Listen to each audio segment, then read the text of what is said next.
Hello YouTube, so you're here, bird flu is here. Ugh, I feel sorry for those places.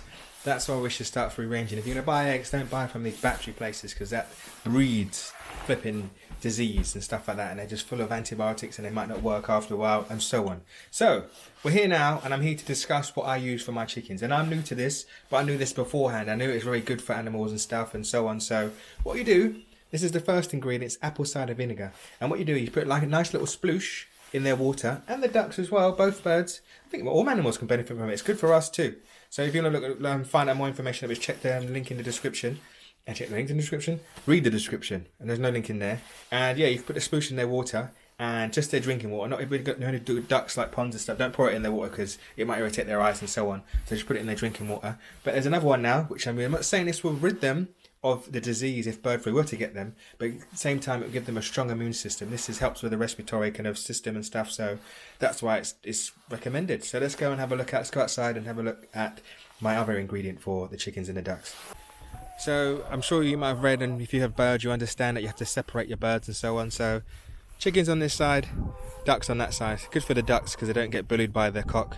He was bullying them in the morning. He used to just raid their food out. So, and it's good to kind of keep their food indoors. I know these guys are going to finish the food before the night kicks in, sorry. Because then wild birds, because there's always a little wren that comes and nibbles here, and a blackbird. So put their food in indoors. If you haven't got that, then try and cover it up at night or close it in and so on. But my other ingredient is charcoal. And charcoal is very good at kind of deworming birds and so on, and other animals and stuff. Oh look, there's two birds mating on there. Look, fungus gnats. Get in there, my son. That's sense because of the compost. And I'm convinced I have a rat in here. Look at the birds been pecking on here.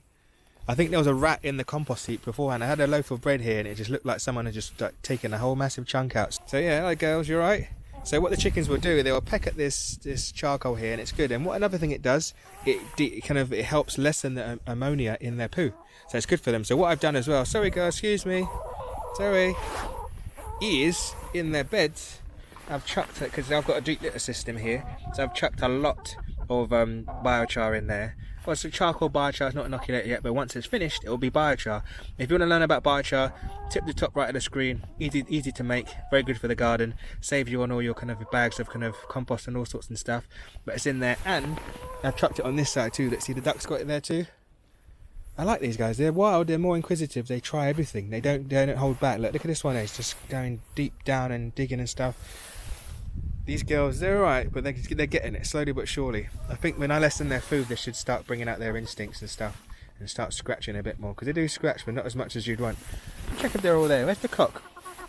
What is he doing? Where is he? Oh, he's at the back. Oh, they're scratching in there. So those are my tips. Just apple cider vinegar and charcoal / biochar. So once it's inoculated, then it's biochar. If it's not inoculated, then it's just charcoal. But like I said, click the link. It's a great soil amendment, and it's been around for thousands of years, and it's very good for animals, it's good for plants and so on. I just ate a feather. It's another good thing for them to eat as well, as their own feathers, full of protein and so on. So yeah, get a nice stick of biochar or some, crumble it up and put it in. Try and think about deep litter systems. Honestly, they're really good. They're really good. Recommend them. So yeah, so there you go guys. Quick short one there, just a quick one, and hopefully your bird's all right, and hopefully they don't catch the flu, because yeah, it's a sad time, because we could get it too. So make sure you wash your hands and always have like one pair that you kind of go to the garden with, or disinfectant. It's a bit extra, but maybe we're in COVID times now, so we're kind of used to flipping sanitizing our flipping asses off. So just use the same principles when you're doing with your birds. So anyways, peace and hugs, hope to see you soon, and hope you learned something today.